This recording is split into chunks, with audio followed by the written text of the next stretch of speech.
Previously on the Maudecast. Oh, bloody hell, John. They're throwing out cans of Aldi, Netto, Pound Smasher baked beans. Oh, look, Stan, you have dropped big bag of from over here, pills and some shells all over the floor. So we all go and pick them up. Crunch! Oh dear. Not only have the beans spilled all over everything, I think Brendan's fallen off the edge of the stadium. What a twist. You did this. All of you did this. And now, Ring, ring, ring, ring, ring, ring. Oh, hello. Hello. Who's this? This is Nathan Zaz from Wigan. Oh, my nephew. Oh yeah. Brendan's dead. What? Brendan, my nephew? Yeah, he fell off the back of a stadium after being hit by something. Was it baked bean cans? Yes. Oh, yes, I heard about that in the local news, but I didn't know that it was my nephew. What a tragedy. I'll be there in a moment. Excellent, because we've got a full podcast to be running here, so chop, please. I'll be there soon. Thanks, Anton Ouija board. Car sounds. Oh, hello, Nathan. Let me get out my Ouija board and let's see if we can raise some noise. Let's do it. Let's bring the dead back to life. To voice. Okay, put your hands on this glass. Yeah, Oh, the glass is moving. I did that, sorry. Oh, sorry. Shiver fingers. Shakes of fingers. Exactly. Oh, the glass is moving by itself like in that movie, The Exorcism. Oh yeah, no, I'm not doing it. Oh, it's moving all by itself. I'm not doing it either. What does it say? It says M-A. Oh, the spirit is speaking through of me. U-D-E-C-A.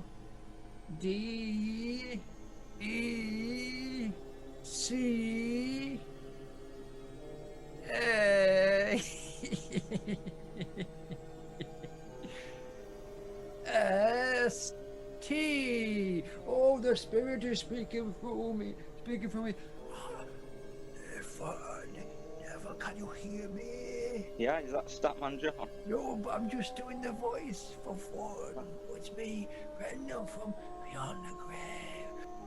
Mom, yeah. It's Maudecast, season 4. Maggie Roswell, Spooky Okay Mom, Maude and Todd, granddaughter of Ice Cream Festafar, and George of Jesus Judy, Fish and Chip Lover. I saw by Conrad Goodman, Josephat, Radaman Fastina. Sporting character in podcast, Maudecast, season 4. I've got to go. I've left some chips on.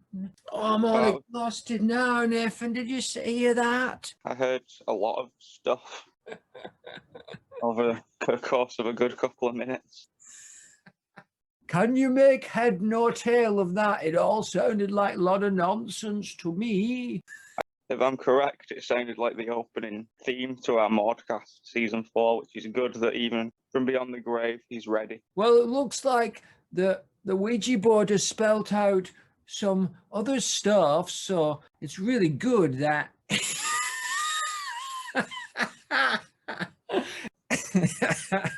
It's really good that this Ouija board speeded up now, and he's going to give me lots of things for me to say. So, read by Ouija board. Hello, Goodman, Tinker Turnbull Morning, and Mo's wife bowling clum.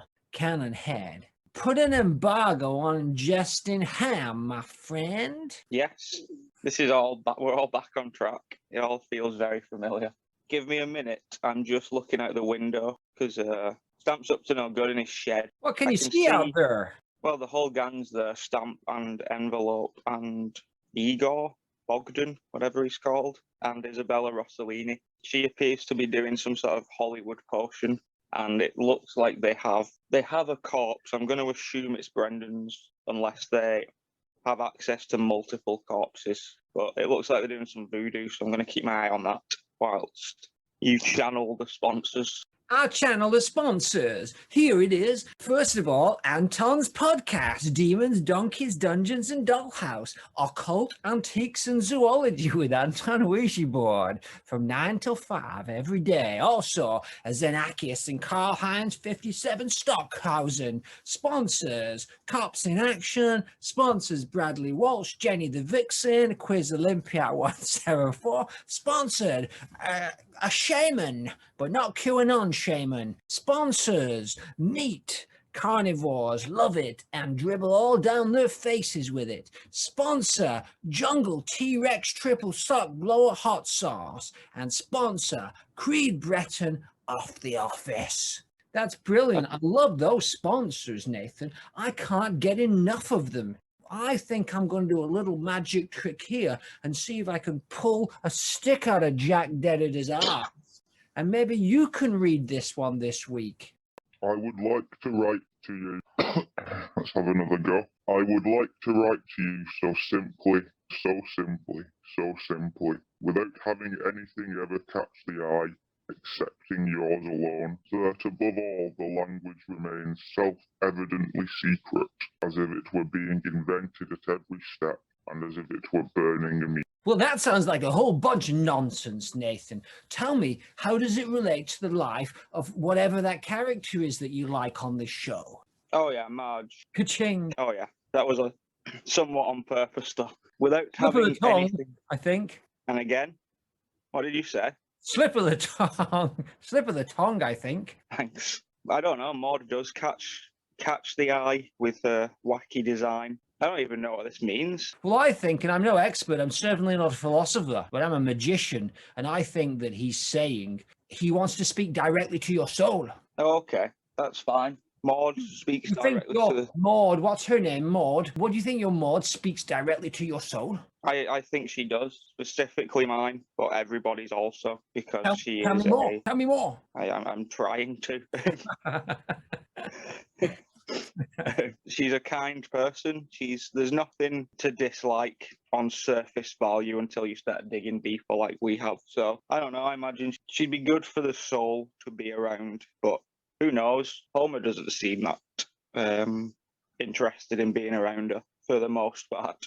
Well, I don't know, because I've never even seen that show. Oh, that's not gonna. I think you still probably have a good grasp of what's going on. I've got no idea, because I live in the magic world. I live in the collective unconscious of all our universes and neighborhoods. So anyway, enough of this. Oh, bloody hell, what's that at the door? Scratch, scratch, scratch, scratch, scratch, scratch. I'll go and have a look. Hello? Hello. Oh, God. It's the zombie corpse of Brendan. I'm here for to sell you some water. Do you want to buy an expensive water filter? What are the benefits? You can make £1 million because you can sell. What you do is you sell a bunch of water filters to your mates, and then they sell them to their mates. And all you have to do is 7 steps, and then you'll be a millionaire of water. Oh, yeah, okay. That's fine, as long as I can live somewhere like a third world beach. I'd also like to eat your brains. We'll come back to that, but I'm on board for the shitty water. Can you sign this contract, please? Yeah. Right, you have to come and live at Stamp's house now and sell water filters. Yeah, that's fine. I've got plenty of time when I'm not modding. Now that you're seemingly alive, I don't have to hold the fort on all the mod databases, which I wasn't doing a very good job of. We've lost 7. I'm undead. Well, that's better than dead. Arguable. I was in the pit of the grave, and now I'm a rotting corpse wandering around selling overpriced water filters to hipsters. But at least the Maudecast can go on. It's a fate worse than death. Release me. No, we have work to do. All right, but can I stop doing this voice? Yeah. Why don't you take this strepsil? Oh, that's done the trick. But you are still a zombie. I'm still a zombie. That strepsil will not solve that, but I can feel my flesh rotting as we speak. I'll probably drop several body parts before we get to the end of this episode. Without further ado, why don't we jump into the content for this episode? Let's do it. I think this is the first mod of the year. I think we did Doris just after New Year's, and then we did Database, and then we did Moleman. Well, we didn't do any of those. Our cousins did. Our cousins. Oh yeah, you were dead. I'm still dead. Just lost Yeah. several toes in the last few minutes. There's just toes everywhere. That's all right. We got a toe guy for that. Anyway, content. Clip 1. Burns, baby Burns. As the Simpsons are at some kind of museum for apples, Homer sneaks away only to be met by the founder, by the Flanders family, leaving the gift shop, all wearing big apples on their head. They are dressed casually in orange shorts, and Maude is in a delightful pink shirt and purple skirt. And shorts, maybe. She stands motionless, unblinking, as she does for almost every clip in this episode, while Ned berates Homer with apple facts. Ned says, well, if God didn't make these little green apples. Ned pulls out a season pass 00001 for the cider factory, and he says it pays for itself after the 16th visit. Ned begins to teach Homer how to tell the difference between cider and apple juice. Maude is off camera, but imagine she's continuing to stand motionless while this unfolds in front of her. Ned says, if it's clear and yellow, you got juice there, fella. If it's tangy and brown, you're in cider town. Face forward, Ned. Homer is done with all of this and his brain leaves. He slumps to the ground.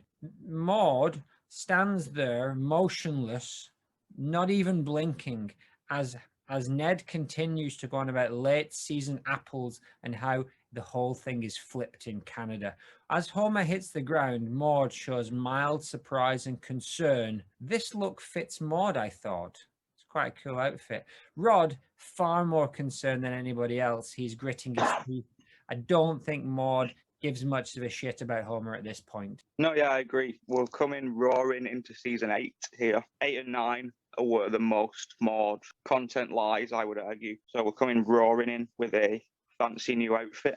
I don't know why. Marge and Lisa, I don't know if you've seen them in this clip actually, but I don't know if they're wearing different clothes as well. Are they implying it's summer? This sort of looks like a spring summer. Like it's sort of too warm for a cardigan and a shirt kind of weather.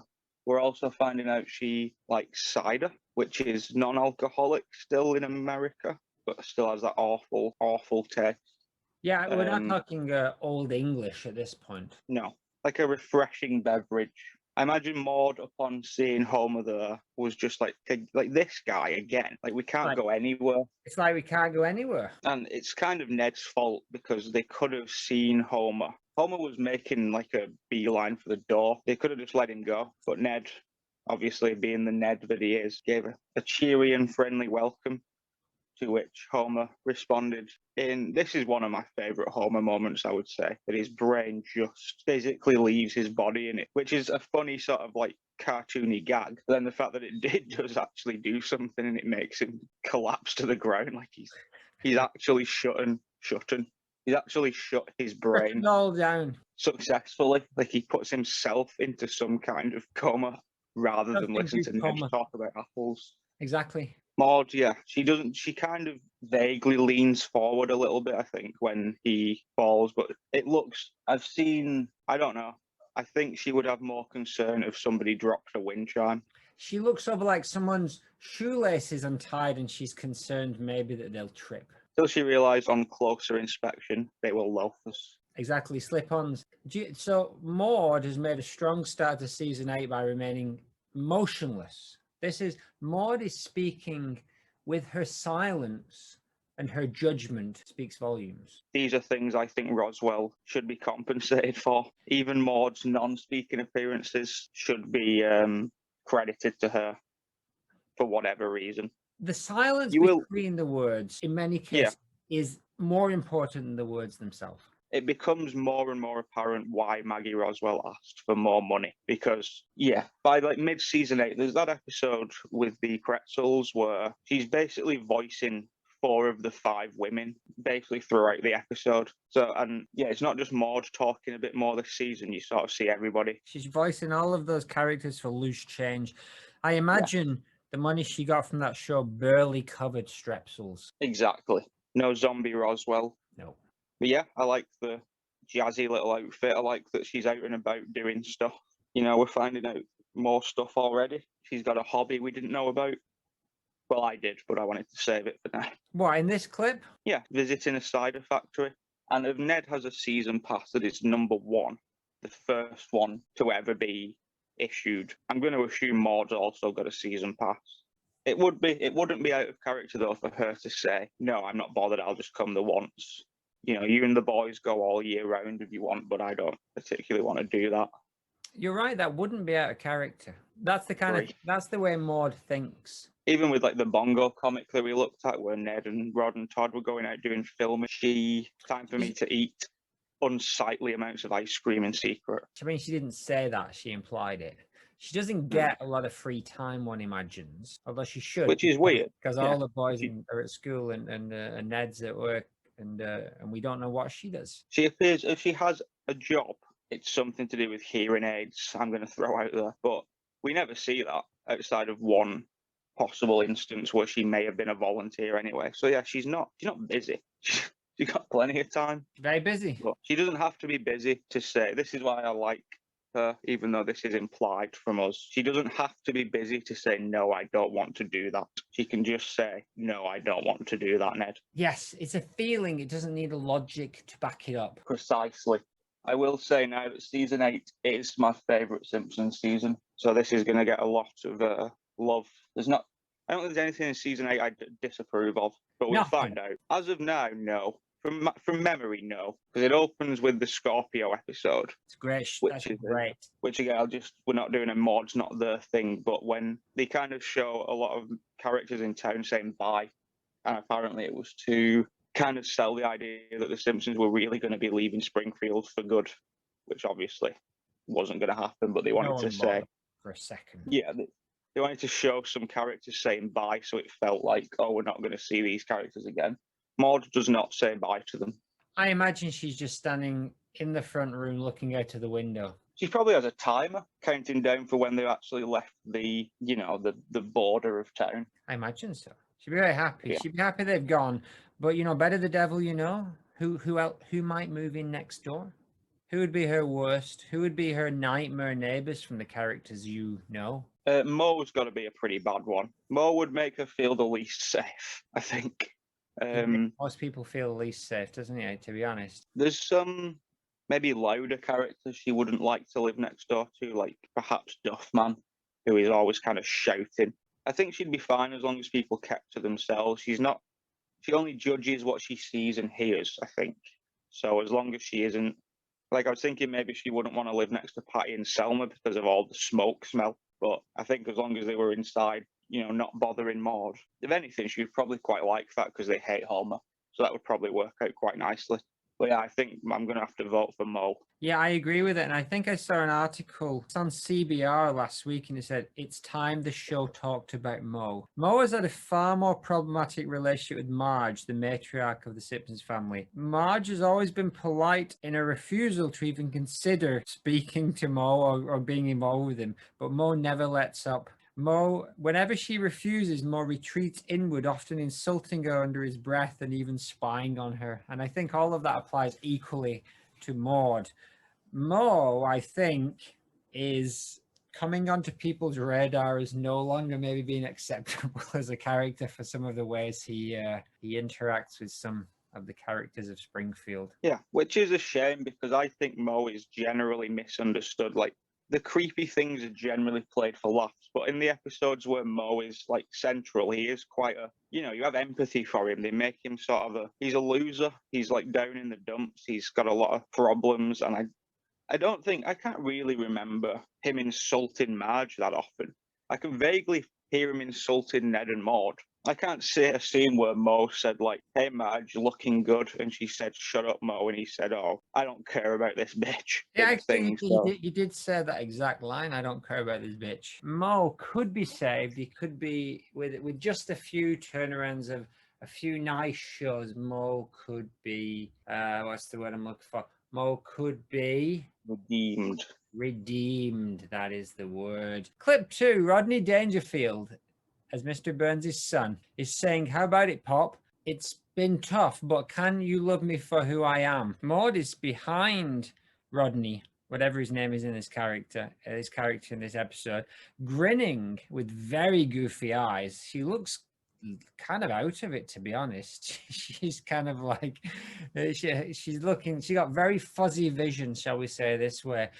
The mob is around and it looks like she's stuck it out and stayed with the mob, unlike normally by this point she would have done one. So she must really care about something, or maybe she is all liquored up.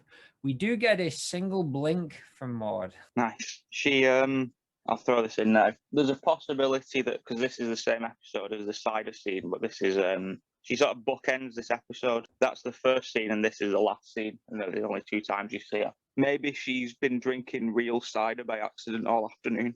Alcoholic cider. The mob, Larry Burns and Homer stage like a fake kidnapping to see if Mr. Burns cares about Larry at all. So Maude at this point thinks that Homer has kidnapped Mr. Burns' son, who is like, again, like a 45-year-old man, but they're playing it like, you know, Mr. Burns' son has been kidnapped. So I think she's just there to see Homer get either shot by the police or get arrested. So I think that's why Maude's in it, but she seems quite happy when things work out well. So maybe she was just happy for Burns and his son, even though she shot him once. Yes, you know, it looks like she's enjoying the scene, but I don't discount that accidentally drinking the boozy cider for a second, because it does look like she might not really know what's going on as well. Yes. I think there's more, isn't there, to the scene? Clip 3, I've called it, but it's more or less the same. I couldn't remember. There was a bit of a Burns speech in the middle, and I couldn't remember if I left it in or not. It was basically just him saying, I don't have the heart to love you. Clip 3, he says, I can't be the family you need. That's okay. I got a wife and kids. Oh, that reminds me. They probably wonder where I am. I told them I was going for coffee, and that was a week ago. This is Larry Burns. Maude is again right behind him, and they've done that weird thing that they did in Who Shot Mr. Burns, where you can just see her kind of outline behind his head. It's a weird animation choice again, but it's clear that Maude's still there. She hasn't run away yet. And Burns says, well, son, delighted to have met you. It's good to know there's another kidney for me. And Larry says, you just got to let me run a few pints to it first, and starts drinking this green fuzzy margarita. Dozy Maude once again, blinking and smiling with no movement. She's barely moved in either of these clips. Larry shouts, as long as everyone's here, let's party. And we cut to Chalmers and Dr. Nick celebrating. I can't see Maude in this shot. And then we zoom out to an aerial shot, and it's either Maude or Miss Hoover. I think it's Miss Hoover going for it, like this kind of dance where she's put her like fists out in front of her, and she's just kind of like pumping her fists in her body to the Journey song. Any way you want me, that's the way you thingy. Yeah, like MC Hammer. I agree that I think it's, at first glance I thought it was Maude, but I think it's an off-coloured Miss Hoover. But I kind of left it in because weirdly Maude will be in another scene in the future with this song. Interesting. Which is, somebody just must have really liked it, because it's like 2 seasons later, but the same Journey song. Journey had that renaissance after Glee, right? Did that song.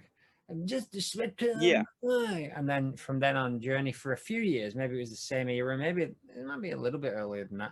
Journey. There was a period within I'd say within 2 or 3 years, it got used by The Sopranos, Family Guy, and Glee, that song. Okay. So it kind of crept back in. I knew it before the Glee stuff, but I only knew it from Family Guy. She does seem either like how she was in her very first golf game stuff, where she's just not thinking about what's going on around her. She's just present, but mentally she's somewhere else. Yeah, sadly we don't actually get to see much of her face. We just see her. And again, that happens again. Maybe it happens with other characters and we're noticing because we're picking out Maude, but there's at least one more time where you can just see there's a character and she's just stood directly behind them. Weird trait for Maude. I mean, it happens even in the next clip, where most of the next clip she's spent partially or completely behind other characters, even though there's only 4 characters in the shot. Yeah. The final thing about Larry Burns is it's like, I like that character because he's very 50s. Like, he's supposed to just be like, he represents kind of vaudeville comedy, old style, like easy, simple jokes. Like, I don't know, what he's actually saying at the end isn't particularly clever or funny, but it works in the context. Like about the kidney, like let me run a few pints through it first is a very generic thing to say, but it works because it's generic. But I mean, he's played by Rodney Dangerfield, right? Who's well known for that style of comedy, of these quick one-liners. Take my wife, please. These kind of like bitter, acerbic, kind of quick shooting one-liners. And he's funny. Dangerfield's he's a funny guy. Yeah, I would say Larry Burns is one of the underrated celebrity appearances because there's nothing to complain about. It's a very good example of someone coming in and playing a character rather than a celebrity, which is always better. And I don't think he gets a lot of credit for it. Do they do much of that these days in like the last 10 seasons or so, or are they just essentially just always playing themselves?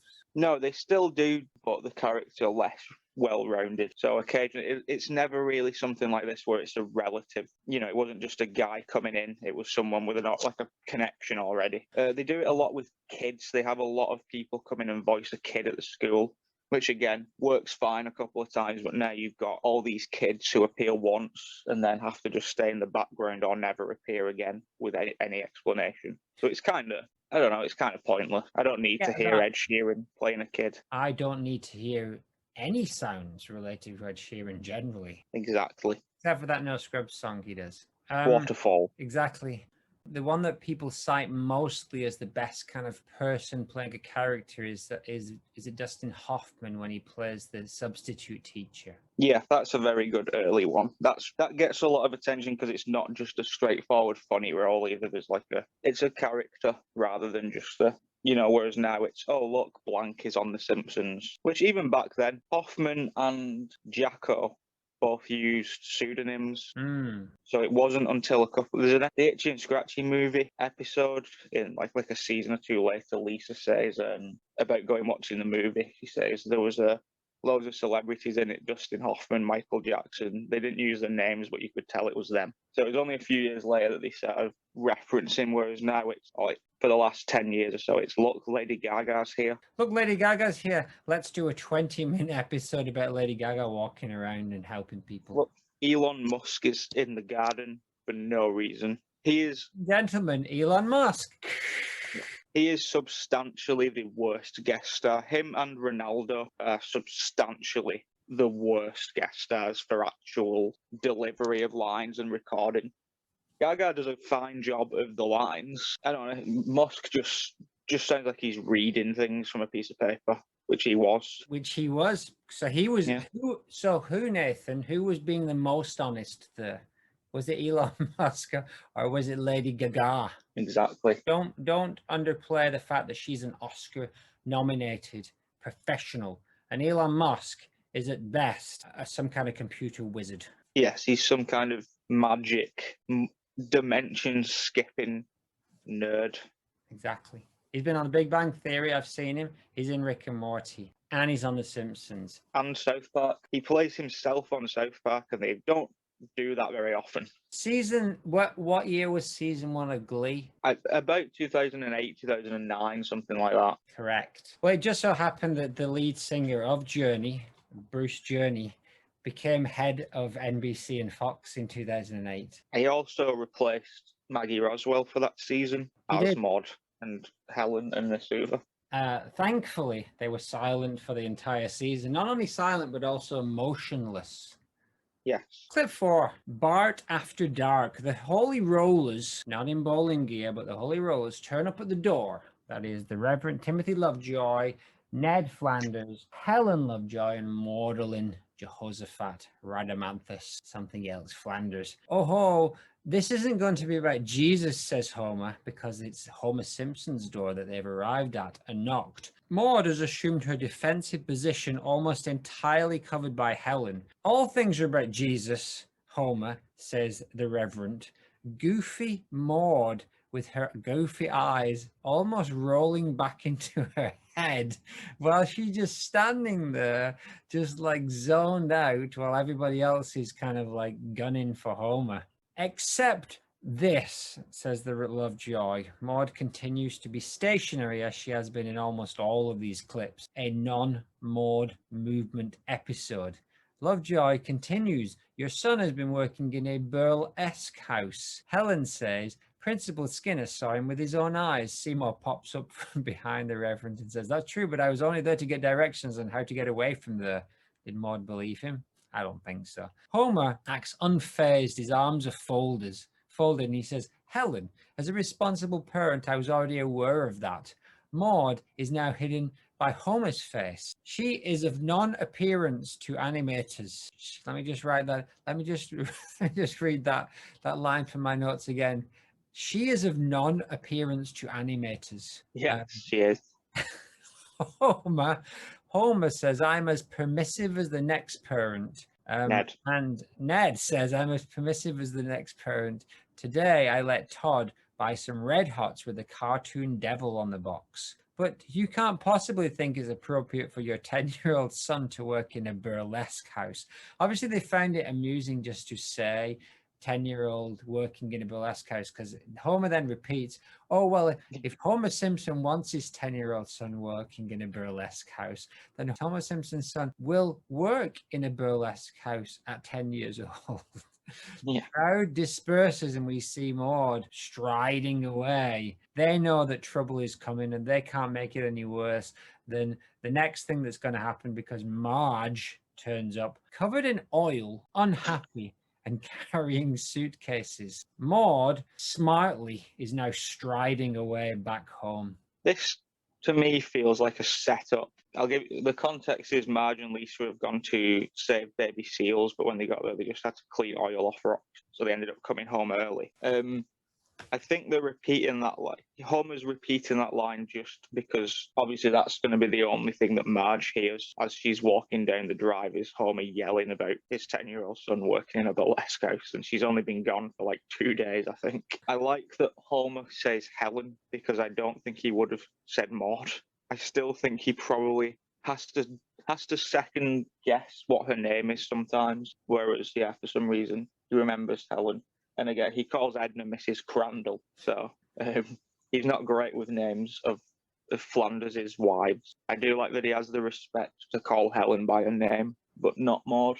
I also like that might have been the first time that you usually will say Marge and Maude and get those mixed up, but Homer and Ned, that was a first. Ka-ching, what would be the sound for me getting Homer and Ned mixed up? Dough. Oh yeah, like that's kind of a money reference anyway, isn't it, as well? So very clever. Yeah, on the nose. On the nose, on the button, around the houses. There is a lot of character hiding in this scene. This is Maude at her finest as well, isn't it? To be honest, this is one of those scenes that, although it doesn't look like it, you could show this scene to somebody and say, this is the epitome of Maude. She comes in, she's barely visible, she doesn't speak, she barely blinks. She's there causing moral trouble. She's there to just cram her opinion into Homer's face. Then they could have just left this. Maude doesn't care about the well-being of Bart. She's probably already written Bart off as, he's not going to succeed. So why does she care about this?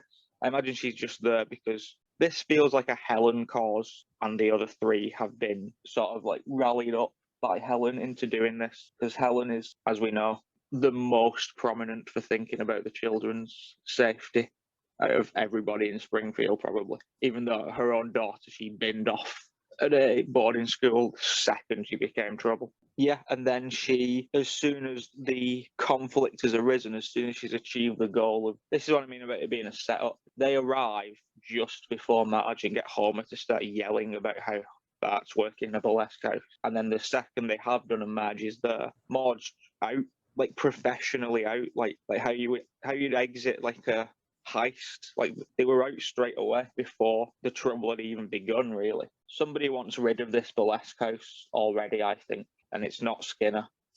The fact that Skinner was hid completely behind this group, so he must have come to the door, crouched behind Reverend Lovejoy, is great. I died in 30 days. Exactly. Great episode. The next 2 Maudcasts are about this episode. Then I think this is an inauspicious but entirely appropriate start for Maude, and I fully agree. The fact that she's in a small mob but she leaves the mob as soon as possible. It's stirring up trouble completely unnecessarily for Homer Simpson. She is clearly instrumental in it, but manages to put herself in the background. All of the above. And they're almost being totally hidden, like a puppet master. I can imagine that even though Helen led this, I don't think it's beyond comprehension that it was Maude who was watching this happen from her window as people were coming and going and giving clues. And then she overheard from Helen something about Skinner, and she put two and two together and said, this is a Simpson thing. She riled up Helen to say, we got to do this for the children. But really, she just wanted to stick it to Homer just one more time. Yeah, I imagine there could be a second show, like a Game of Thrones style show or something akin to that, where there's a lot of Maude sat in a war room with Helen and Lovejoy and Ned, and they are just planning how they're gonna. Because again, Maude, she's this secret weapon. No one in Springfield knows that she's in these like dark board meetings of, right, okay, Bart's doing this. I don't care about that, but this is a way to take him down. I don't know that show. It's good, mostly. Seems like 80% good. Seems like a big investment of time, like 100 hours or whatever. If it hadn't gone the way it did, I would recommend it. Spoiler. Spoiler, it ended. It ended. Spoiler. I didn't think you could have a car crash in a time without cars, but there you go. Yes. I didn't think that man would choke on that lollipop and that would be the end of the entire series. Exactly. It was all purgatory. It was all a dream. Queen of the North. Nonchalantly, Maude strides away with a slight grin on her face. She knows Homer is for it. Her work is done. This would be, in Maude's book, a good day. And again, like you've just said, maybe she now goes to the window. You know, she says to Ned, like, oh, I'm going to go and lie on the bed and read some of my Bible. And then she just goes upstairs and peeks through the window and watches Marge and Homer have this kind of screaming row. Because Marge is livid about. To be honest, Homer and Bart get off relatively easily. Marge focuses all her anger on the fact that there is a burlesque house, and that becomes the focus. It very quickly stops being about Bart's well-being and becomes, this is seedy, we need to get rid of it. It doesn't belong in our town. A very morally upstanding of Marge Simpson. Finally. Yes. Maude would appreciate the ideas and the direction and the vigor and the vim, but she would not appreciate the fact that Marge, she's late to the party on this. Yeah, and she takes lead as well. But in Maude's eyes, Marge is no less of a criminal. No less. Probably more in many ways. Yeah, Maude's just sat up there on a pedestal watching all these peasants fight over scraps. That's the end of the clips for this week. So these strepsils are starting to wear off, and my arm has just entirely fallen off. But I think I might just be able to struggle through the Maude art today if you want to have a look at the Maude art from this week. Certainly. I haven't looked at any Maude art for quite some time. This is coincidentally very much in line with a lot of things that have popped up today. This is a charming, if somewhat amateurish, drawing by Crow Chettle, I believe is the only information I have. I don't know where I got this from, probably DeviantArt. Crow Chettle. Would you like to describe what's going on in this artwork and maybe give your opinion? Yeah. So Maude seems to be helping Helen learn how to bowl, which seems strange as they are already on, like they're in the bowling outfits. But we could say that they all decided, we're going to be a bowling team, and this was the first time they actually went to try out. Maude and Helen are having just a very close, nice, sisterly, nothing weird in their minds going on. But again, I think Maude and Helen are too close. This wouldn't happen in the show, I don't think, because she's not a toucher, and I don't think Helen is either. Mo is leaving the bowling alley from the looks of things and has spotted this, and it seems to have made him both happy and uncomfortable somehow. Like his face, he looks, I don't know, like he still looks creepy, even though he's just sort of smiling. You could pass that he's just smiling politely and walking past, but there's something in those eyes. This is, to say, when at first glance, this looks relatively amateur. There's a lot of detail in you can see exactly what Mo's thinking just from 4 additional lines on his face. And they're not stink lines, and this is why I chose this piece of art, because there's lots of amateurish drawings of Maude Flanders, of course there is, but there's some hidden depth in this magic by Crow Chettle. Helen seems to be wearing like long socks as well, which is, to borrow your favourite word, a trope for kind of this kind of image. They're very sort of cute socks, is what I will say. But no, that is something that Matt Groening has said before. I don't probably other writers, but they wanted it so that, you know, the designs are so simple that you can add 1 or 2 lines and that's all you need to display like an emotion. But it's just really, really good. The fact like Helen's looking at Maude with sort of like trust in her eyes. Maude's looking at the bowling ball with focus, like she's focused on helping. It obviously says Holy Rollers on the back of the top. Mo is wearing his pin pal shirt. It's in-universe accurate. It's got its own charm. And here's one of the things I like. Even though those lines, those little dashes, they're on the bowling alley, right? They're the lines that show you where you should bowl. But they also look like they're making contact between the two. So the little lines on the bowling alley between them are the lines from Mo's eyes to Helen's. Well, Helen's looking away. Mo's got these lines that are boring deep into their souls. Until like maybe 30 seconds before you started saying that, I only just realised that's what I was like, oh, the lines are the bowling, like the aisles, the lanes. I thought, on first glance, I thought that was, like, you'll see that in comics sometimes just to express that person is directly staring. So yeah, I thought Mo was just staring at Helen, but then I couldn't work out what the ball was staring at. So that's what threw me off. But yeah, I like that. It works on, not only does it work on 1 level, it works on 2. It works on more than 1 plus levels. I think Crow Chettle really, at first glance, maybe just like some sticks on the ground, and then you realize, hold on, holy moly, these sticks have been arranged into some kind of magical design. Which is a bit in summary for Maude. At first glance, there's not a lot there, and when you look properly, there is at least 100 hours worth of content there. At least. And so that more or less wraps up the show. My strepsils have run out and both my arms have fallen off. I'm going to stumble back to Stamp's house, where I will hopefully be embraced forever by the warm touch of death. So it's been nice to have one last chance to do this episode, but bye. Would you like a diary? Oh, yeah, before I go, and I'll just get the contract out for the water filters too. Oh yeah, you get some pesticides out of everybody's body and live the dream. I'll flip through this book now and find a page. Yes, please. Here's a page. Dear Diary, today Ned has taken Todd to play some golf, mini golf.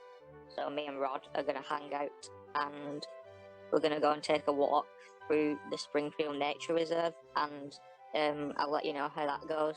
See you in a bit. Okay, we went for the walk, Diary. It was nice. I don't really know what to say to Rod that often. I don't really click with him, but you know, I'm giving him a chance. He's got small girlish hands, but I'm giving him a chance. Todd's doing pretty well at the golf apparently, so they're going to stay for a few hours. Yeah, me and Rod went to the nature reserve and there was a big sign up saying, please enjoy this nature reserve, because within the next 6 months it's going to get turned into a race motocross thing, which I'm not bothered about at all. But Rod, I don't know, maybe he was showing off or something, because he's never displayed an interest in this before, but he said, oh, please can we come and visit when it opens? And I said, heck no, Roddily doddly. It's too loud, but I know that Ned does like safety gear, so we'll think about it. But it's not even going to open for 6 months, at least, so let's focus on our other adventures in the meantime, and you go do some praying in your room. I'm just going to go and lock myself away, and you know that cupboard that Mother has, where you hear me making loud gorging noises and saying, that's delicious, God, it's so cold. I'm going to go into that room and try on some new glasses. So I think he bought that, but then he did say, what's all that ice cream on your face? So I just told him he was asleep and he was dreaming, and I hit him over the back of the head with a tray. When he wakes up, he'll just think the whole thing was a dream. Bye. Thanks for that other strepsil there, Nathan. That's really helped. I'm decomposing as we speak, but some revelations there. Is this another one of those things where Maude has dreamed that she's physically attacked somebody or done some serious damage, but really she's just playing with that idea in her mind? Or is she far more dark and violent and brutal than we've given her credit for before? There's the possibility that she always thought somebody would read her diary, so she's just messing with them. But that doesn't seem very in character, so. But neither does hitting Rod over the back of the head with a tray. So we're in unfamiliar waters here with Maude. I guess only time will tell how she feels about Rod. Only TWT how she feels about Rod. I agree. The other thing is the foreshadowing of the racetrack. Yes, so that obviously time moves differently in Springfield because the golf game was season 2 and she doesn't die for another 9 seasons. But there may have been some delays. We don't know how time works in Springfield, so maybe she did only live 6 more months after that golf game. Maybe she lived another 45 years after that golf game. Maybe she lived a lot. Maybe she lived several lifetimes in the blink of an eye. Maybe she could have been alive for 400 years before she died. We don't know any of this stuff. This is the weird thing where in Springfield it could just be, oh yes, we all drink blood and live inside the body of ant carcasses, and we're all 1 million years old. Precisely. There's a line in this episode of Lost where Jack says, like, how is everybody here now? And he says, there is no now here. And I imagine that applies to Springfield, and that time is sort of meaningless. It's sort of how, like, maybe in a dream where you would, time skips, but it doesn't, you don't acknowledge that, like, 1 second you're, in the car, and then the next thing you're in a room. Maybe that's how time works in Springfield. We don't know. How about this idea for a podcast? Every episode is a second of the last episode of Lost. Yes. The whole of The Simpsons. Yes, that's exactly what I mean. Yes, every second of The Simpsons is a scene from the last moments of Lost. That'd cover about 6 years of content at least. All right, we're starting that next week. We'll put the Maudecast on hold while I recover from death, if such a thing happens. Oh, I'm fading now. Oh, I've got to go. Oh, I'm glad that I didn't miss Brendan coming back for a while, but now he's really seemed like he's gone and he's left his toes behind. But you know what, Nathan? It's got me thinking. Would you like me to knock up an anti-death potion? Okay. I'll have a think about it. You can't ask me, do you want me to do something, and then say, I'll think about it. What kind of Ouija board are you? Absolutely. Would you like me to get... Would you like a cup of coffee? Yes, sure. Please. I'll think about it. Exactly.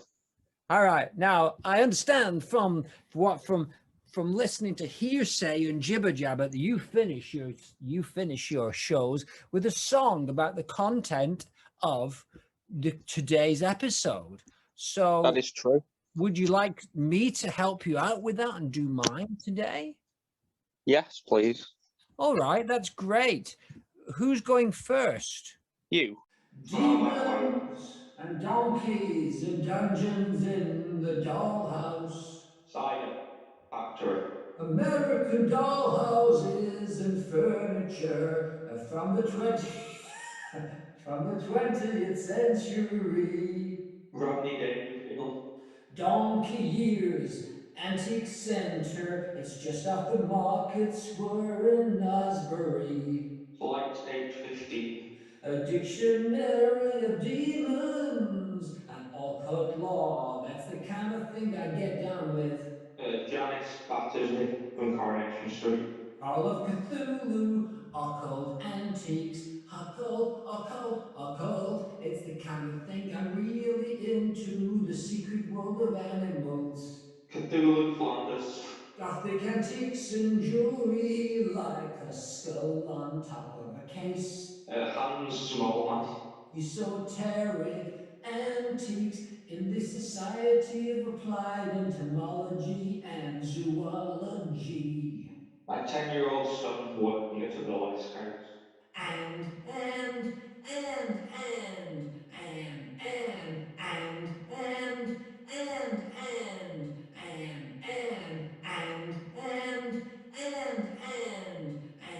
the Falcon and the Winter Soldier. Surprise Skinner. Visions and antiques They're the kind of things you can expect when you listen to my show. And the name of my show is Demons and Donkeys, Dungeons and Dollhouses every night on the Fox TV channel. Maude Flanders. Did I do it right, Leslie? Did I do it right? Yeah, you did exactly what we're supposed to do. You talked only about content. Bye, everyone. Bye. Bye. Good job, that was a shit.